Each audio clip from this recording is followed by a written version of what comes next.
Testing, testing, one, two, three.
we can begin.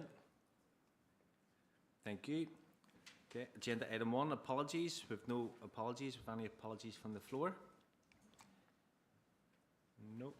We have Councillor Radcliffe, Alderman Baxter, Councillor Alexander, Councillor Nelson and Councillor McConville Walker online. Okay.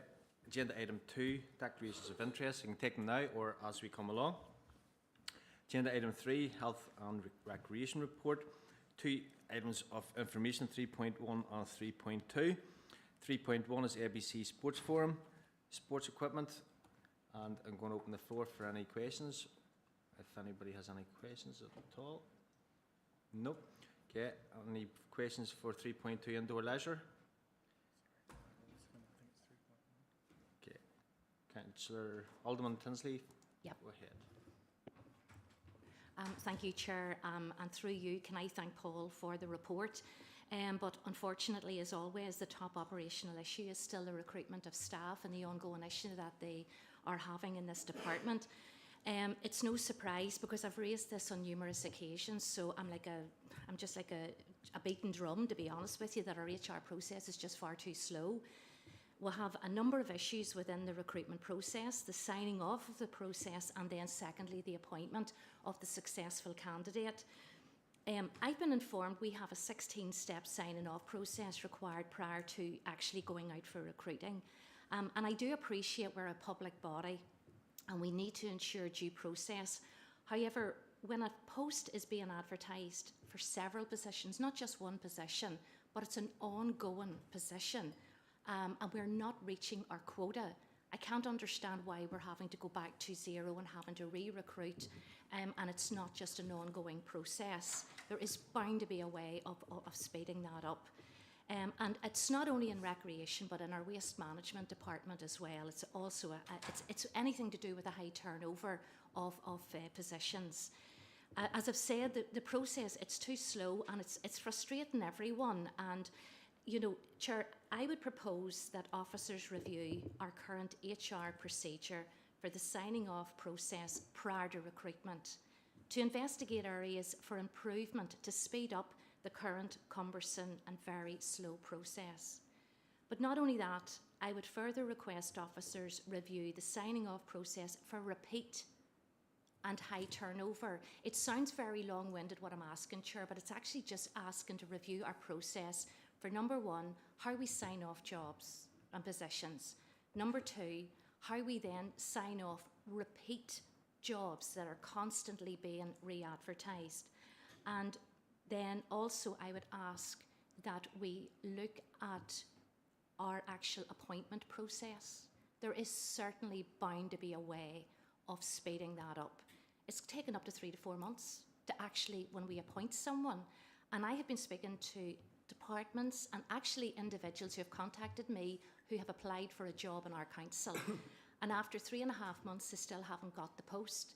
They found another job, and then the other person who was maybe a reserve candidate had also found another job, and we were back then to the signing off process to have to then start looking out for another 3 to 4 months down the line. Meanwhile, everyone is suffering, whether it's the department, it's the public, whatever, and all I'm looking is for that to be reviewed. And finally, this is separate to what my proposal is, but we had a very successful labour market partnership running the job fair, which was in conjunction with other agencies. And our council had an opportunity to showcase not only the availability and what we had currently available in terms of job opportunities, but secondly, showcase what this council, a career in this council, could actually stem to. And there was nobody turned up. Not one person out of all of the departments we have and all of those job fairs, not one. And we were the one that was asking everyone else to attend, and we didn't bother showing up. Now, I have raised this with the Deputy Chief Executive, and she has assured me that it'll not happen again. But what I would like to happen is that the Labour Market Partnership Department notify not only our HR but our head of departments that whenever the dates are coming in for the next job fairs, that they could use that opportunity to showcase and to maybe put out any job opportunities. That sounds a lot of work, Chair. It's genuinely not. But that's a separate to my proposal with regards to reviewing our HR procedure. Thank you for allowing me the time. Thank you very much, Alderman Tinsley. And I'm going to bring in our director here, Paul Tomati, to speak in then. Thank you.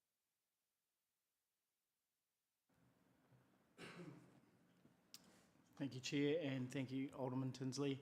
I know the recruitment process is part of GRS committee and HR, but I'll be sure to pass potentially those proposals on. My understanding is they are looking at present at a more streamlined process and trying to speed that up. And I know you've been talking to those departments. In terms of the job fairs, yeah, we're going to work more collaboratively with our HR department to ensure that we do get representation at those. And I know we did get representation at probably some of the later ones and those sorts of things, but thank you for raising that. Thank you, Paul. I'm going to bring in Alderman Burns, please. Thank you, Chair. And yes, I would like to second Alderman Tinsley there in what you said about the recruitment, that we seem to be dragging our feet. Because I notice here that it says about the membership. Our membership is going up, but so are the number of classes that aren't being held because we haven't got the staff. And it's not fair on the customers that have paid their membership for the year and are being cut because there's nobody there to take the classes. So I would certainly second Councillor or Alderman Tinsley. Thank you very much, Alderman Burns, and I share your frustrations, both your frustrations. Councillor Robbie Alexander, online, please. Thank you, Chair. Yeah, look, it was actually not the point I was going to make, but I would agree with everything that has been said. And just, I mean, another bit of sort of feedback from my own personal experience. I take my wee one to swimming lessons, and there's normally 2 on in the learner pool. And I think it's maybe 17 weeks running now that the second class hasn't been run because they haven't had the staff to fill that post. And there's just obviously very frustrated parents who are coming with their other child, and only one of them can go to their planned lesson. That's, you know, there's obviously 2 supposed to be happening at the same time. The point I just wanted to raise was just obviously touching on South Lakes. The first thing I want to do is I want to thank Paul for the report, but also thank Paul and the staff there, because there was a broken button outside the main hall. It was the wheelchair access button to open the main door. And actually some of the feedback that we had gotten from some of the users was that it was in quite an awkward spot where they had to kind of sort of go round a rail and press the button and come back round. And Paul got the button sorted on the actual railing itself. And the feedback from the group, I met with them there earlier, towards the tail end of last week, was absolutely fantastic. I think it's, you know, the sort of quality of life improvement there is absolutely fantastic. You know, they can't speak highly enough of all the staff at the centre, of the facilities, and really just as a whole package. South Lakes is really just knocking it out of the park. The one bit of feedback though that's maybe slightly worrying is just around the car park itself. You know, they're a wheelchair basketball team, and they come with generally 10 to 15 people at a time. We have, I think, somewhere between 25 and 30 spaces there, disabled access spaces, that is. And I think I did a quick walk around, and I think I found 7 cars that didn't have blue badges parking in spaces that they shouldn't have. Now, I understand there's maybe some limitations as to what we can do with the current state of play, and we can't put leaflets or anything like that on people's car. And I think actually in the past, we've used the tannoy to call out registration plates where maybe people have parked incorrectly. And actually that has led to staff getting some abuse, which is obviously completely unacceptable. But, you know, it's maybe unfair to have this on the back of staff working at the centre to have to deal with this. I feel like there's potentially other options that we could look at. Now, I understand it's around a designation of the car park in terms of what we can enforce and what we can't. But I would like to look at options here in terms of how we kind of curb this a bit and how we try and sort of get these spaces back for people who actually need to use them. And look, maybe it's a case that if we have, maybe not for training because they don't need all the spaces, but like they play matches here as well, and there's going to be another team coming with potentially another 15 people. And then you're kind of exceeding the limit of the spaces, even if they all are actually free, which in reality they're not going to be. And I don't know if we can like book part of the car park out for them. And obviously they need a little bit more room because they can't take the risk to park in a normal space because they need to get their wheelchair out of the car. They often have like a second wheelchair that they use while they're playing basketball, these sorts of things. So I would just like to explore what our options are in terms of, I don't know if it's like redesignating the car park or finding a way that we could potentially fine people or something like this for people who park in these spaces whenever they don't have blue badges. I mean, we've talked about enforcement and a number of things around parking, around dog filing, all these types of things, and we don't have a great track record whenever it comes to enforcing a lot of these things. But I feel like if we were able to do something, one or two fines, and all of a sudden attitudes change to this type of thing, and a scary sign here or a fine there, and all of a sudden the problem's not quite as bad as it once was. So whether it needs to be a proposal or if it's just something that maybe I can request from Paul, but I'd like to see some options as to how we can try and improve this in the car park at South Lakes. Thank you for indulging me, Chair. Appreciate it.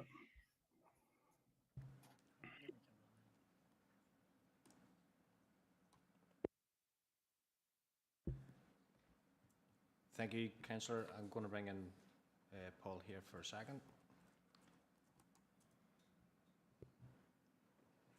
Thank you, Chair, and thank you, Councillor Alexandra. Understand your point, and thank you for raising it. And like any group, we tend to have influxes into our car park when there's larger bookings like that. We are a wee bit restricted in terms of any enforcement, etc., that we can put in place around blue badge holders, etc.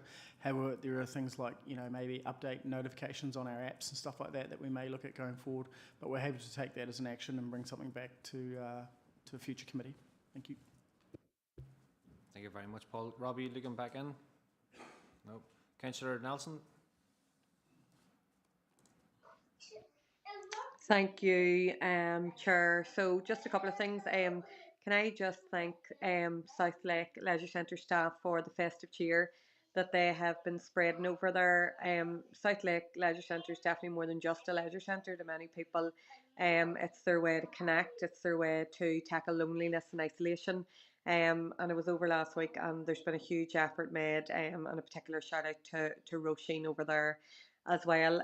Just to reiterate, I suppose, what has been said around the recruitment issues. Paul, it's really just to ask, is there a wee bit more of a story behind it? Is it just the HR processes? Or what else is it, particularly around the lifeguards? Because obviously that's something that we want to really make sure that we're never short of. We don't want to be cancelling swim lessons when they're hard enough to get. So is it possible, for example, that if it's just people not applying, that we would maybe look to schools to partnering with schools by way of offering job and training for our young people and encouraging them into it? I know it is going to have a high turnover then, but it's just trying to understand the story behind it. Is it just HR or is there more to it? Thank you, Chair.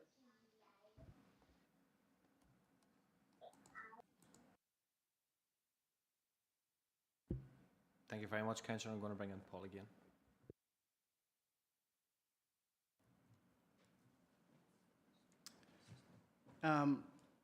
Thank you, Chair, and thank you, Councillor Nelson. I actually think there is probably a wee bit more to it in recruitment. Like, we do know that the labour market is challenging. We know particularly in this area there is demand, certainly for young labour and labour across the board. We've sort of seen, not just in leisure, across all council jobs, not only that, private sector and our engagements that we have through economic development, that all industries, etc., are really struggling to, I suppose, get workers, if you like. So I think there's a combination of things we need to look at. We've mentioned the recruitment. We could potentially be more proactive around how we approach schools and how we work towards that as well. But probably we also need to look at it internally at ourselves in terms of our demand for labour and knowing that this probably picture isn't going to improve significantly in a short space of time, but how we do things in line with, I suppose, appropriate sort of governance, etc., and industry standards. How can we improve and be a bit more efficient in terms of our demand for labour and whether we need as much, because we can't seem to reach capacity at any time, at any stage, in any directorate, if I be completely honest. And so for us, we need to probably think a wee bit more innovative around how we do things going forward.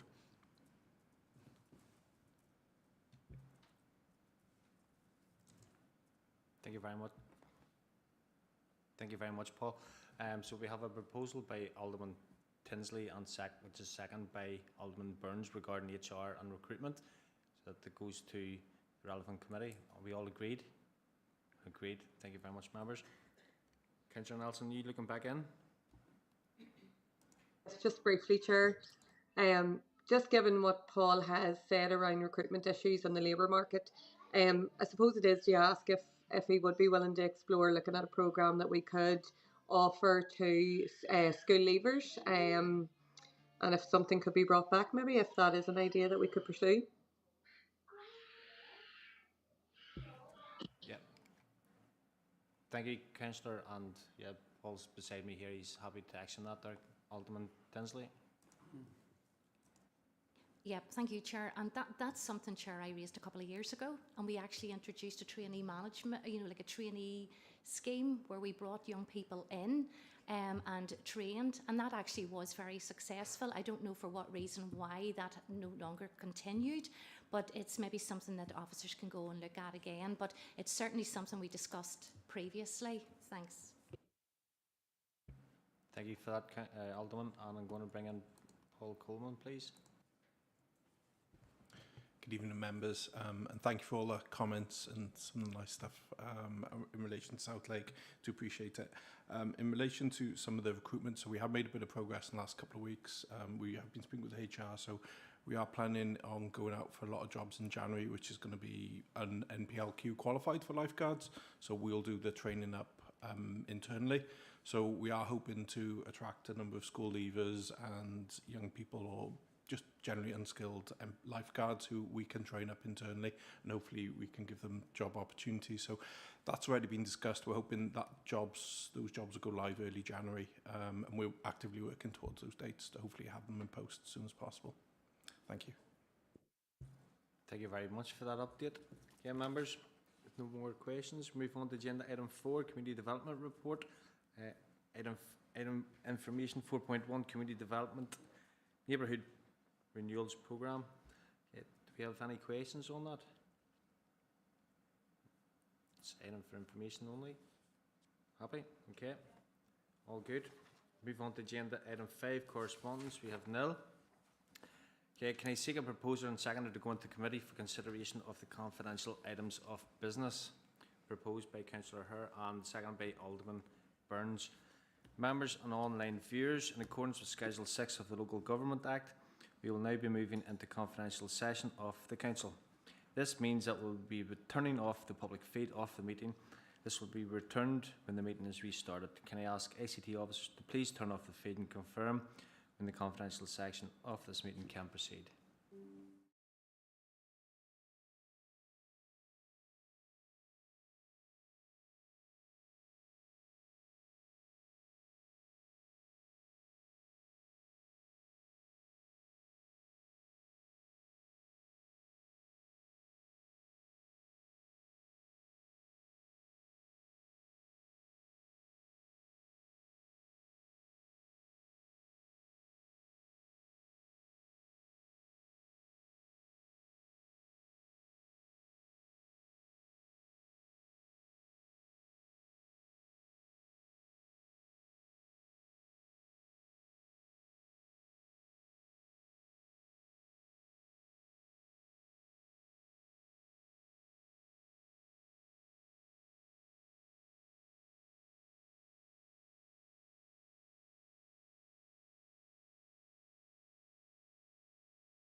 and confirm with me when we can proceed with the meeting. Okay, thank you very much. Can I seek a proposal and second to agree the recommendations made in committee? Proposed by Councillor McElrath, second by Councillor O'Kane. Thank you very much, members. Agenda item 7, AOB. You'll be pleased to know that there is no AOB. Thank you very much and safe home. And thank you. Merry Christmas.